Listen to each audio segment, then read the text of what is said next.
toutes. Bonjour, Éric Woerth.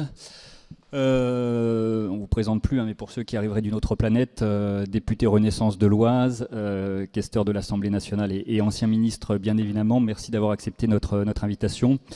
On va évidemment commencer par la réforme des retraites, même si ce n'est pas le seul sujet qu'on abordera au cours de cette rencontre. Quelques mots pour vous rappeler que cette rencontre est retransmise sur le portail vidéo de l'Assemblée nationale en direct et qu'un tweet live est assuré par Stanislas Noyer. Juste une précision, n'hésitez pas à poser vos questions pas trop tard puisqu'on doit libérer Éric Woerth à 12h55 pour un engagement ensuite et je serai inflexible sur l'horaire aujourd'hui. Première question d'actualité avec Chantal Didier. Oui, bon, non, je vous le donnerai après. Bon. Donc, bonjour Monsieur le Président. Tout le monde est suspendu, majorité et opposition, à la décision du Conseil constitutionnel qui arrivera fort opportunément juste avant les vacances parlementaires. Qu'est-ce que vous en attendez? Est-ce que vous êtes optimiste? Vous pensez qu'il y aura plutôt validation générale du procès du véhicule, puisque c'était ça un peu la question, vous qui avez été très spécialiste, et vous êtes toujours spécialiste des questions budgétaires, est-ce que ce véhicule vous paraît fondé et est-ce que le Conseil constitutionnel ne vous fait pas peur? D'ailleurs, d'abord, bonjour à tous, merci de me recevoir. Est-ce que ça me fait peur? Non, pas particulièrement.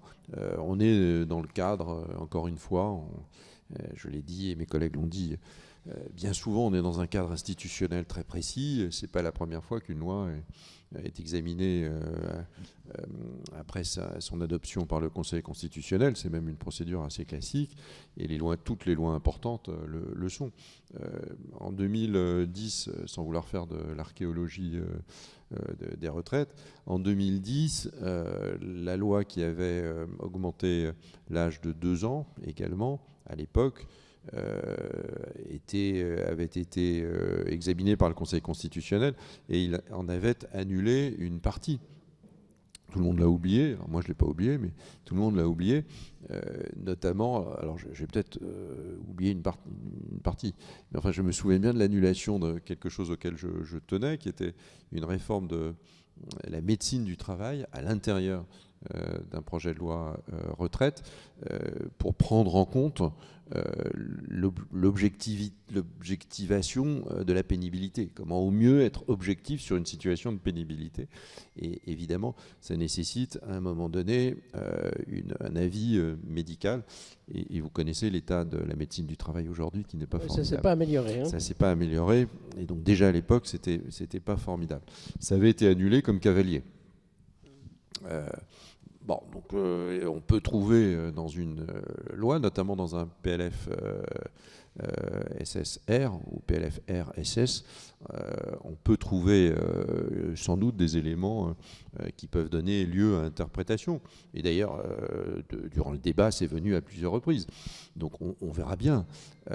On verra bien. Moi, je ne pense pas, je ne sais pas si on peut s'exprimer au préalable, mais je suis assez confiant sur le fait que les deux éléments principaux, le cœur de la réforme, qui est l'augmentation de l'âge et l'augmentation de la durée de cotisation, seront préservés. Ils prenaient parfaitement leur place dans le cadre d'un projet de loi de financement de la sécurité sociale. Et je rappelle que les projets de loi de financement de la sécurité sociale, l'objectif c'était d'avoir des projets de loi au fond de finances sur les questions sociales, sachant que le budget de la sécurité sociale, il est plus important que le budget de la nation lui-même. Donc les retraites étant l'élément le plus important du système de sécurité sociale. Donc on est parfaitement dans le sujet. Et voilà, mais le Conseil constitutionnel dira ce qu'il a à dire et le gouvernement, évidemment, prendra en compte ce qui sera dit par le Conseil constitutionnel. Hier, les groupes de la NUP ont tenu une conférence de presse pour expliquer qu'ils espéraient, qu'ils attendaient même une censure totale de la réforme. Est-ce que ça vous paraît voilà, c'est de bonne guerre. Est-ce que vous y voyez une tentative de pression sur le Conseil constitutionnel ou peut-être une façon d'ores et déjà de contester pour certains groupes peut-être éventuellement une décision qui ne serait pas celle attendue par les oppositions. J'ai l'impression que la NUP ou la NUPES donne un rôle politique au Conseil constitutionnel. Le Conseil constitutionnel n'est pas un organe politique. Il fait du droit. Il fait du droit. Il doit faire du droit. Non, il fait du droit. Après, le droit s'interprète. Enfin, il fait du droit. Il a une jurisprudence. Il est contraint par un univers juridique extrêmement important. Et c'est pour ça d'ailleurs qu'il existe. Il juge de la conformité d'un texte à une constitution qui est somme toute assez précise. Donc on verra bien. Donc c'est pas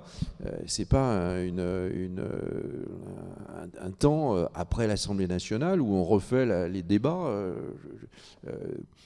L'idée d'insincérité qui a été très très souvent, qui est venu très souvent dans le débat à l'Assemblée nationale, au Sénat je pense un peu moins, mais il n'y avait pas une journée sans que l'extrême gauche et la gauche tout entière ne parlaient d'insincérité à tout moment.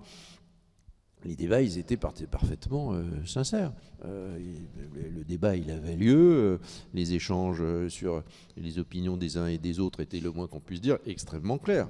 Je veux dire, si personne n'a pu prendre une décision éclairée à cause du débat, il faut vraiment qu'ils le disent. Parce que, honnêtement, pour la plupart, ils avaient pris, d'ailleurs, une position politique avant le débat. Avant même le débat, c'était non. Donc, on voyait à peu près bien quelles étaient les positions.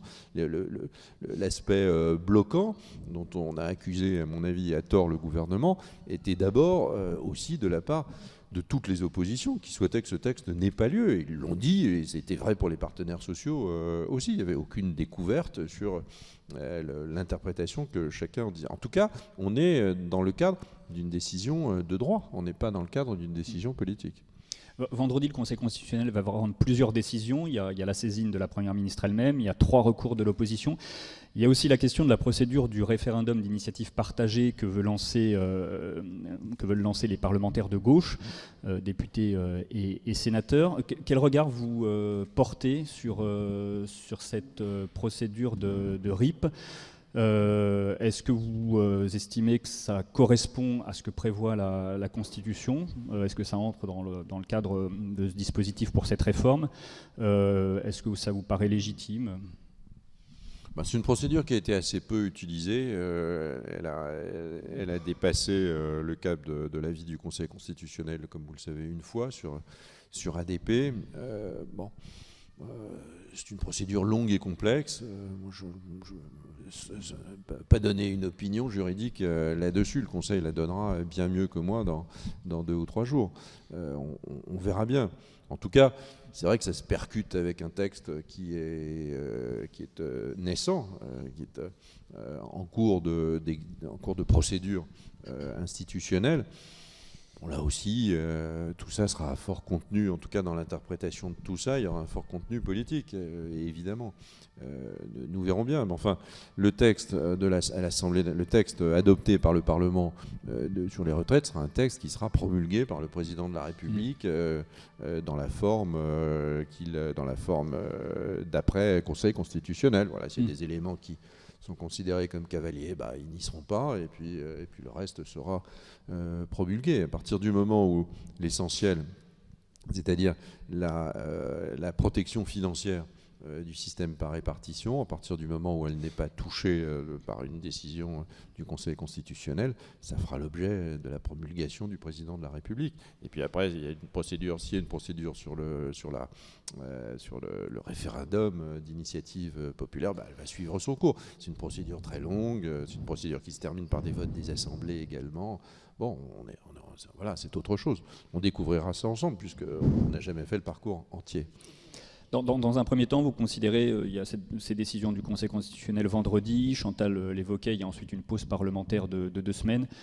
Vous espérez que tout ça permette d'une façon ou d'une autre de tourner la page, de passer à autre chose? Vous estimez que les syndicats, certains d'entre eux en tout cas, pourraient considérer que, voilà, même s'ils restent opposés sur le fond à la réforme, considérer qu'il y a une étape légale, juridique, politique qui a été franchie et que maintenant il faut peut-être commencer à parler d'autre chose? Ou est-ce que vous craignez que, notamment, si cette procédure de référendum d'initiative partagée devait être validée par le Conseil constitutionnel, ce soit un sujet récurrent qui empoisonne un petit peu la suite du quinquennat? Je ne veux pas sous-estimer les choses. Donc, je ne crois pas qu'on tourne une page comme ça. Il y a évidemment des sondages qui donnent beaucoup de Français très opposés à la réforme. Alors, beaucoup de Français aussi estiment qu'elle va passer, mais on voit quand même que l'opinion publique est largement défavorable. Il y a l'expression de la rue, qui est une expression différente, mais tout ça existe, et ça ne peut pas se gommer, il ne peut pas y avoir une vague qui passe comme ça, et puis qui efface toutes les traces sur le sable, et on repart à zéro. Non, ce sera un événement politique, un élément politique, dans ce quinquennat qui aura marqué, qui aura probablement marqué les esprits. Est-ce qu'on est capable de surmonter tout cela? Évidemment. C'est des décisions compliquées, comme on dit aujourd'hui pour beaucoup de choses, mais c'est des décisions nécessaires et indispensables.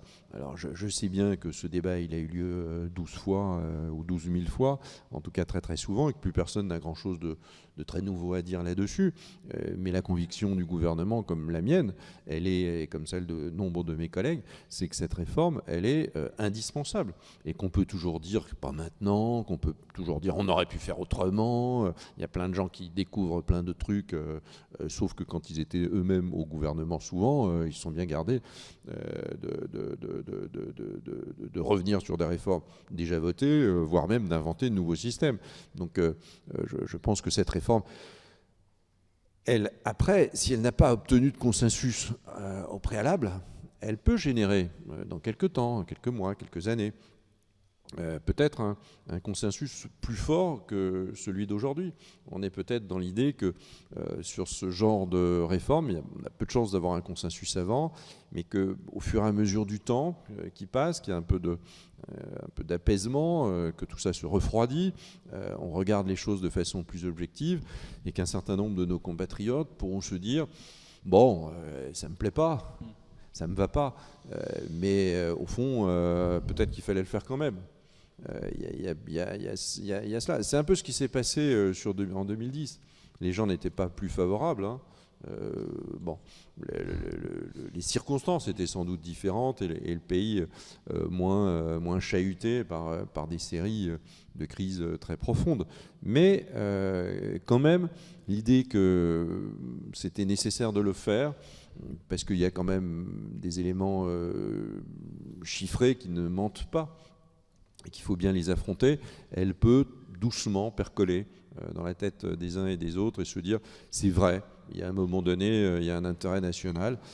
Honnêtement, aucun gouvernement ne se précipite là-dedans par plaisir. Le président l'a dit et on l'avait dit aussi. Donc c'est juste l'accomplissement de son devoir. Pour ça, est-ce qu'il faudra à tout le moins, quoi que décide le Conseil constitutionnel, notamment sur la question de l'index senior, est-ce qu'il faudra compléter cette réforme par cette fameuse loi travail et emploi qui est en préparation? Est-ce qu'il faudra aussi ouvrir le chantier très concrètement cette fois du partage de la valeur notamment? Comment est-ce que vous arrivez à montrer qu'au-delà de cette réforme, une attention est portée à la fois sur le travail, sur sa rémunération, sur... Oui, tout élément qui serait censuré par le Conseil constitutionnel, peut-être qu'il n'en censurera aucun, peut-être qu'il en censurera d'autres. Nous le saurons dans 2 jours. Mais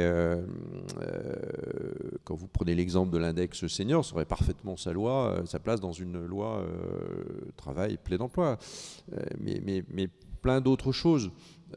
Moi, je pense à la pénibilité. On n'est pas allé au bout des choses dans le domaine de la pénibilité. Le débat aurait été... D'ailleurs, le vrai débat n'était pas un débat sur les carrières longues. Le vrai débat aurait été sur la pénibilité. C'est-à-dire comment, à un moment donné, on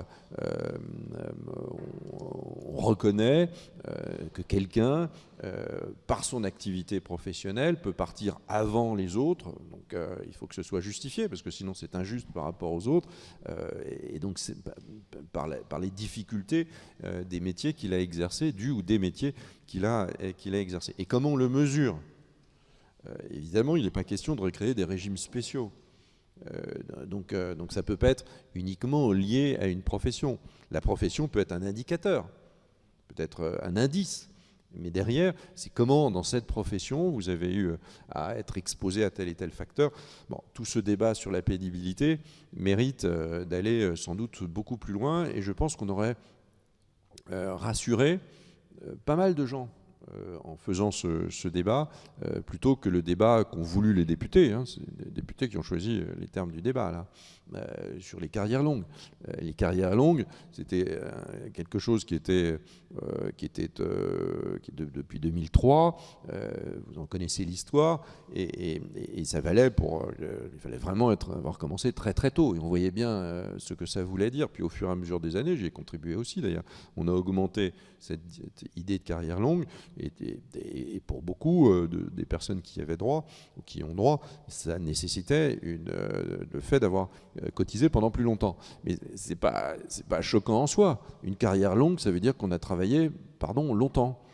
Et donc plus longtemps qu'un autre, parce que si vous avez travaillé le même temps qu'un autre, c'est pas une carrière longue. Bon. Donc le débat, il était assez faux. C'était une carrière précoce. Alors, si on voulait dire une carrière précoce, ça c'est différent, c'est-à-dire qu'on a commencé tôt. Mais la durée du travail, qu'il y ait une durée du travail plus forte pour une carrière longue que pour une carrière qui est considérée comme pas longue et qui vous permet de partir plus tôt à la retraite qu'un autre, c'était pas totalement aberrant. Mais le débat a été tellement enfumé par des considérations politiques dans tous les sens que plus personne n'y comprenait rien. C'est-à-dire quelqu'un qui rentrait avec une vision assez simple et assez claire de ce dispositif qui profite entre guillemets à quand même pas mal de Français, il en ressortait avec des idées totalement vrillées.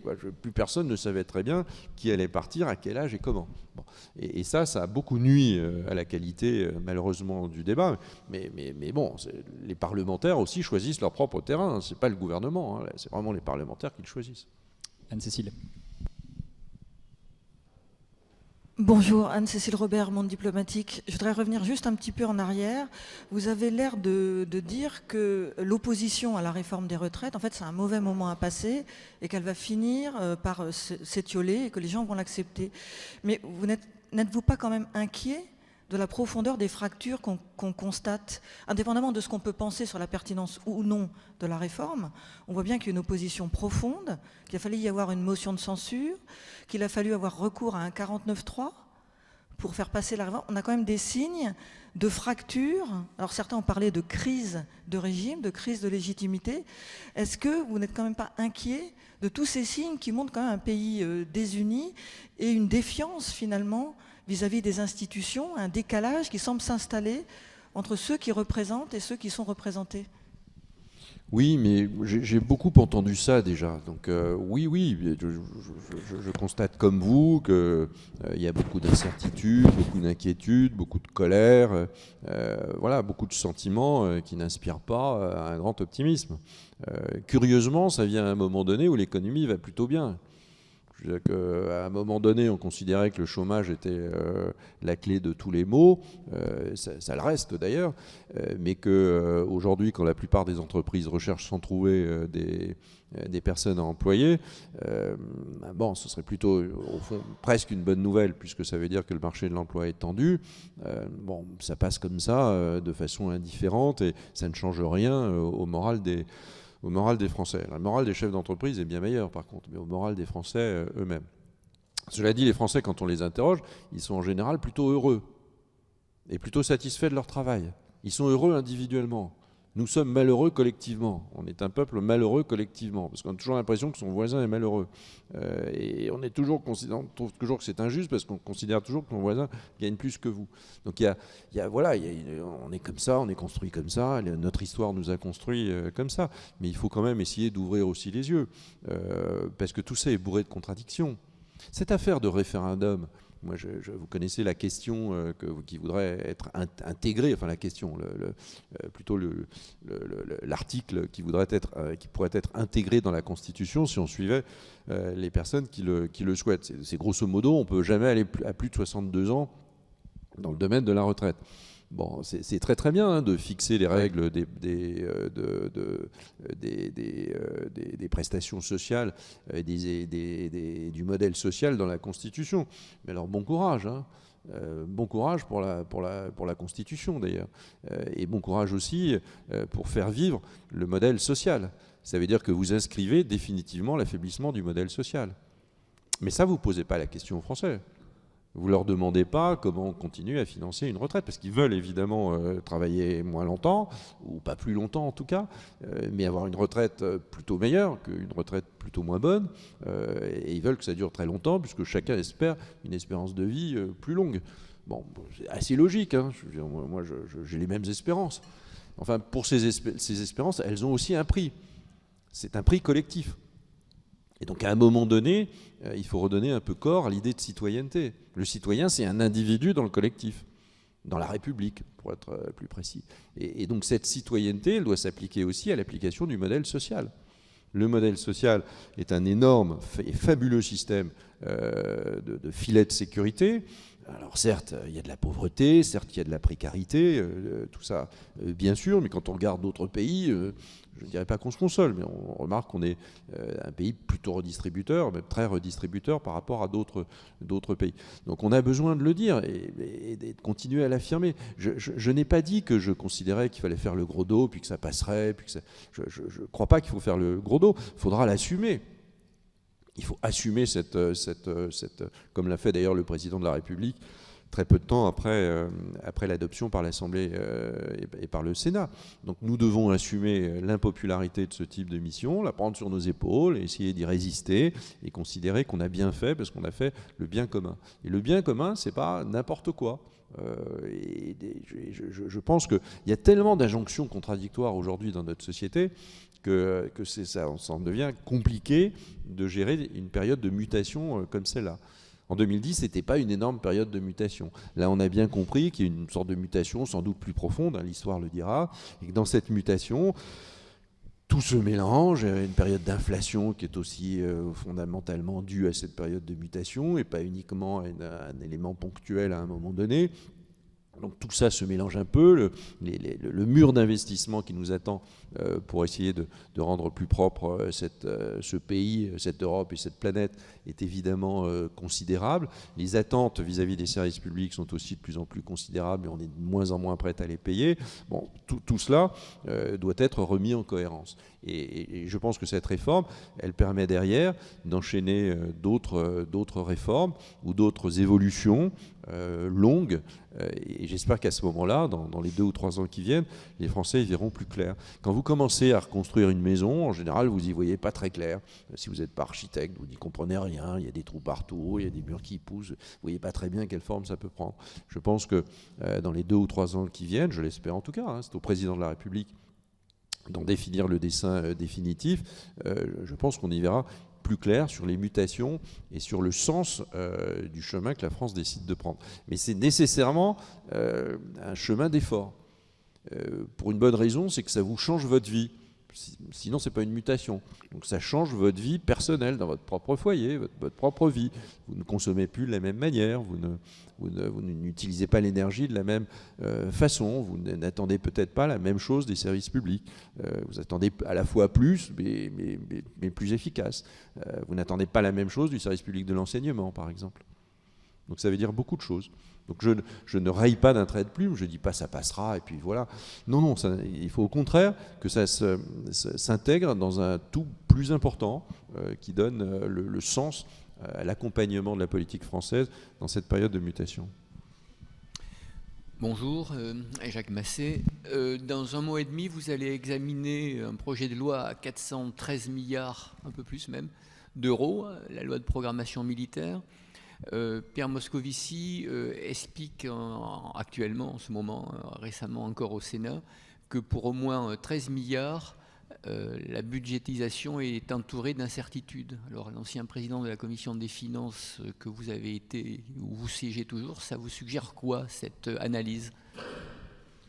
Alors je n'y siège plus à la Commission des Finances, je suis à la Commission des Affaires étrangères. C'est une erreur gravissime. D'abord, c'est un projet important. 413 milliards d'euros en loi de programmation, ça ne s'est jamais fait à ce niveau-là. C'est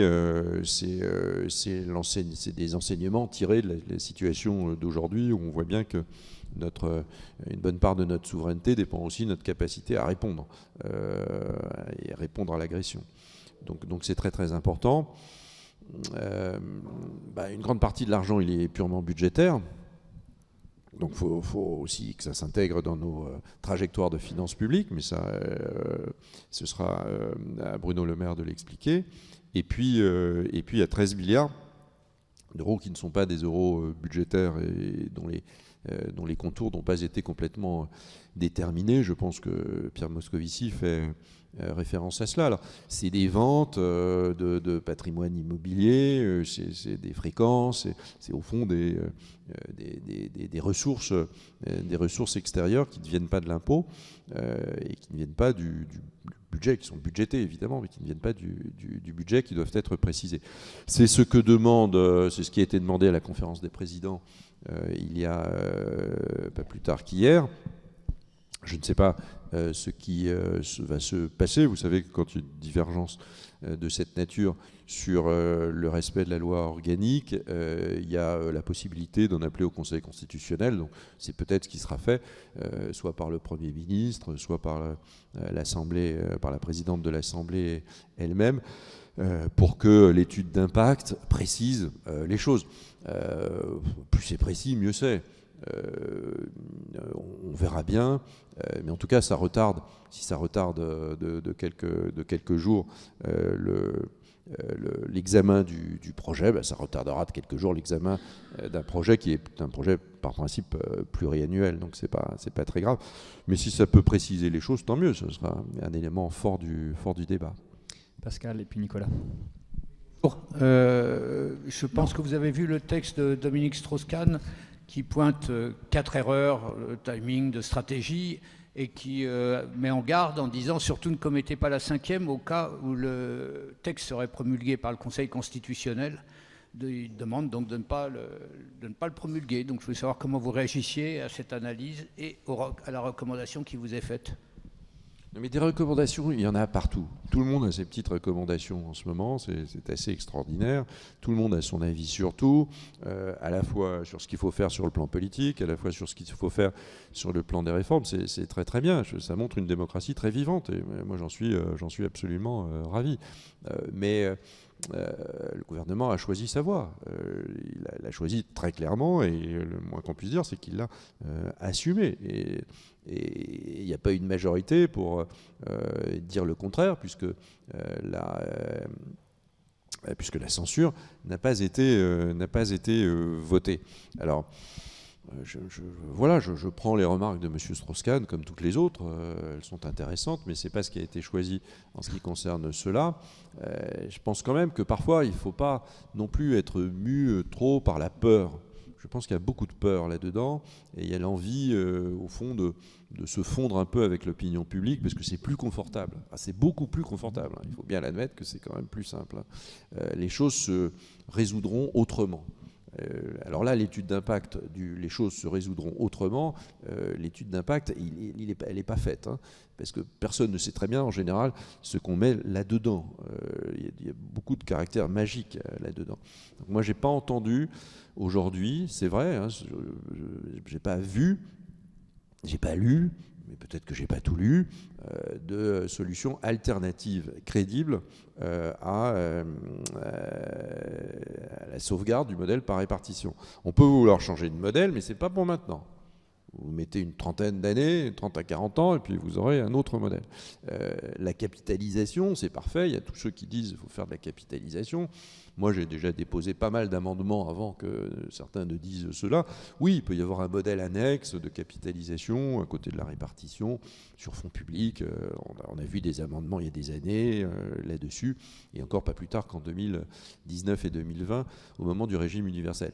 Sauf que le président de la République, c'est le seul à avoir essayé deux types de réforme des retraites. La première a été un échec. qui était le régime universel. C'est au fond un peu ce que dit Strauss-Kahn. Il faut voir les trucs autrement, il faut y réfléchir autrement. Bon, tout ça, c'est très très bien, sauf que souvent on n'y comprend rien. Parce qu'un régime universel, ça veut dire quand même que ça part pas d'une table rase, ça part de plein de trucs. Et on décide de construire autre chose. Donc vous avez des briques, vous avez des pierres, votre maison, vous avez décidé de la changer, mais vous prenez les mêmes briques et les mêmes pierres et vous les ajustez autrement. Bon, pendant très très longtemps, vous n'y comprenez strictement rien, vous n'êtes pas sûr d'ailleurs d'arriver jusqu'au bout. Et d'ailleurs, le débat a montré qu'il était impossible d'aboutir. C'est pas uniquement le Covid entre nous. Le débat a montré que c'était pas possible parce que personne ne s'y projetait. Alors là, puisqu'il y a une nécessité quand même de faire évoluer ce système de retraite, on a une vision paramétrique. On a l'impression que les visions paramétriques, c'est une vision un peu ringarde des choses.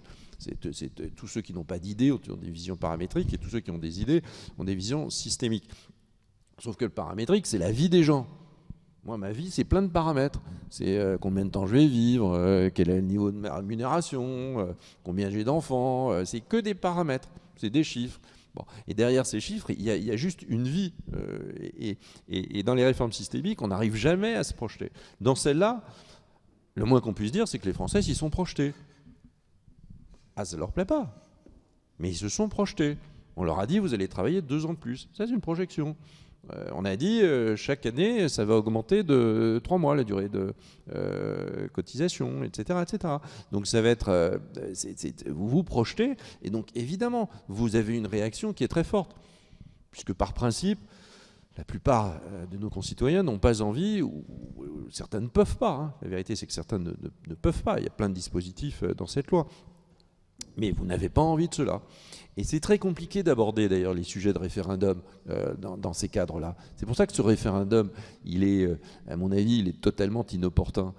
Pour une raison très simple, c'est que vous prendrez difficilement par référendum des décisions difficiles. Parce que tout le monde peut penser qu'il faut faire autre chose. Ou alors il faut poser toute la question. Mais vraiment toute la question. Et ça, c'est pas possible par référendum. Je voulais quoi, moins de retraite, etc., etc., moins de pensions, plus d'impôts, plus de... Bon, tout le monde en a fait le tour, on l'a dit sans arrêt.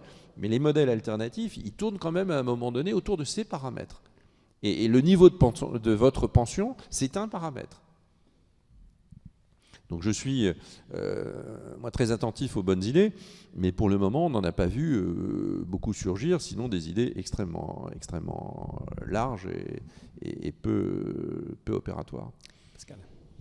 Pascal Amodric, justement, sans parler de changement de régime, ni de grandes révolutions panoramiques, est-ce qu'il n'y avait pas un moment où on aurait pu éviter de sortir ce chiffon rouge de l'âge 62, 64 et tout? Est-ce que l'addition des cotisations trimestrielles ne suffisait pas à déterminer un âge où on partait? Vous avez beaucoup insisté sur les carrières longues et tout.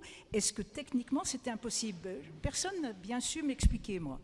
Oui, parce que la durée de cotisation, c'est à peu près un tiers de l'efficacité d'une augmentation de l'âge. Parce qu'il y a beaucoup, les syndicats ne voulaient pas de l'âge. Mais c'est pas parce qu'ils veulent pas qu'il faut pas le faire. Pardon, vous pouvez ne pas être d'accord. Enfin, heureusement, en démocratie, on peut encore ne pas être d'accord. Il faut assumer aussi ces désaccords. Mais curieusement, d'ailleurs, les syndicats, d'ailleurs, quand ils sont gestionnaires, je l'ai dit très tôt, quand ils sont gestionnaires de l'Agirc-Arrco, ils vous disent, vous avez 62 ans, vous avez tous vos trimestres. Ah oui, mais vous partez avec 10% de retraite en moins pendant 3 ans. Ça s'appelle, c'est un nom temporaire, une diminution temporaire de retraite. 10%.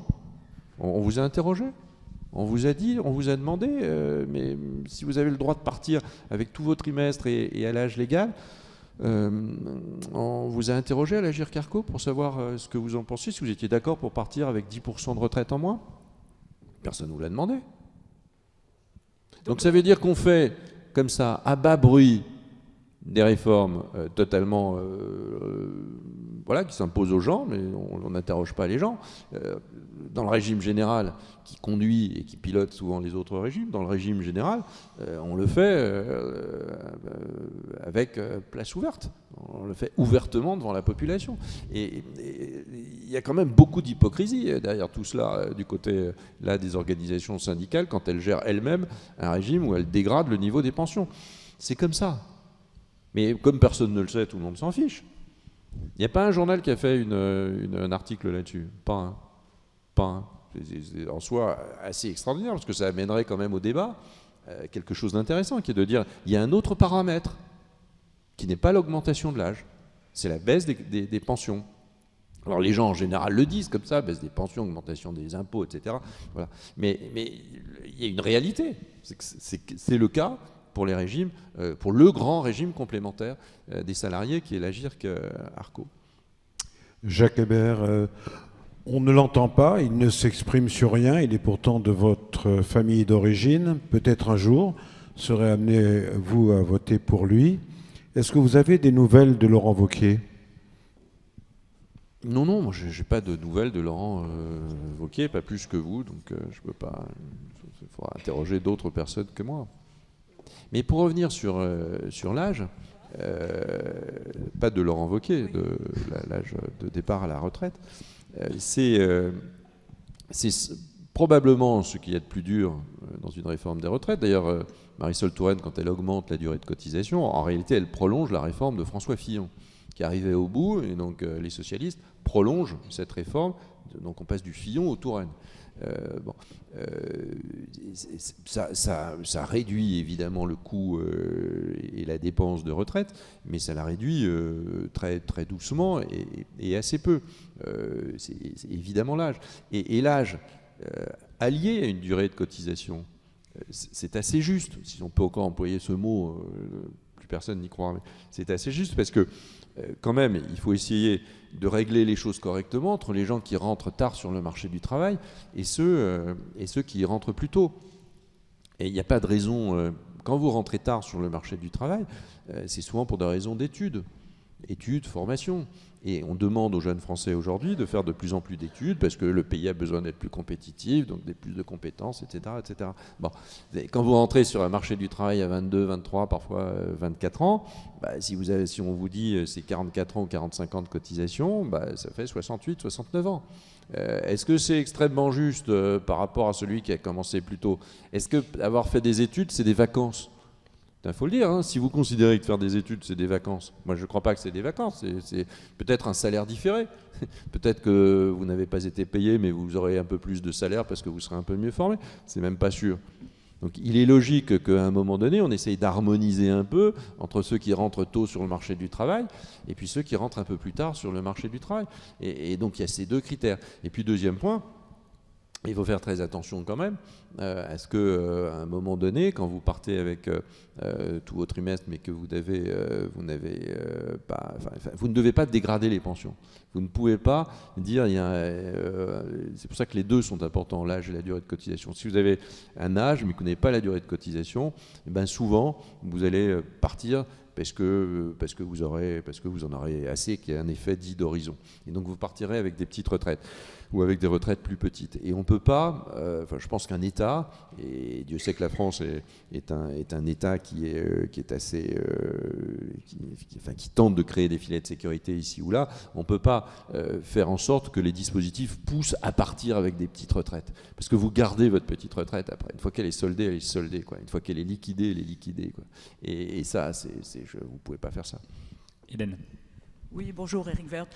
Bon, vous insistez beaucoup sur le fait qu'il va falloir de toute façon assumer cette réforme. Vous parlez de l'exécutif aussi, je suppose. Oui. Alors, est-ce que vous pensez très sincèrement qu'au regard du degré de haine qui s'est développé depuis le début du débat de la réforme des retraites contre le président de la République. Est-ce que lui va être réellement en mesure de faire assumer cette réforme par les citoyens? Est-ce qu'il ne va pas y avoir de nouveau des manifestations?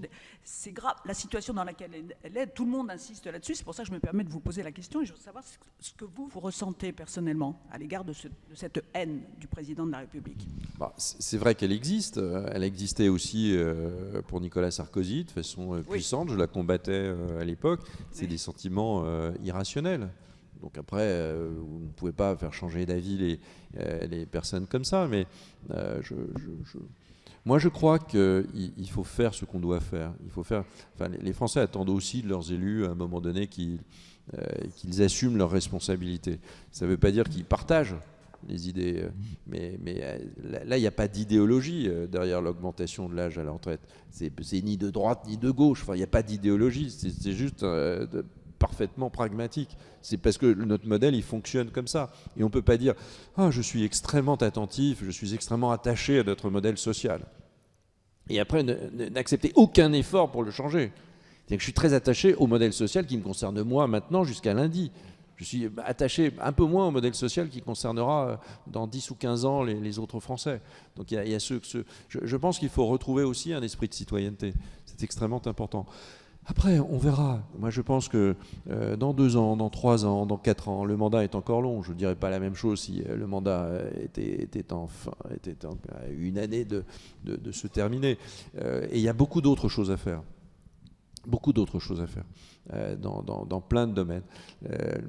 Mais on ne va pas les énumérer ici, mais beaucoup d'autres choses à faire. Le partage de la valeur en est un. Le partage de la valeur est un sujet extrêmement important. Au moment où il y a beaucoup d'inflation, où il y a des entreprises qui font des marges très importantes, à un moment donné où chacun essaye de se dire qu'il doit profiter d'une partie de la réussite du pays, parce que le pays réussit aussi.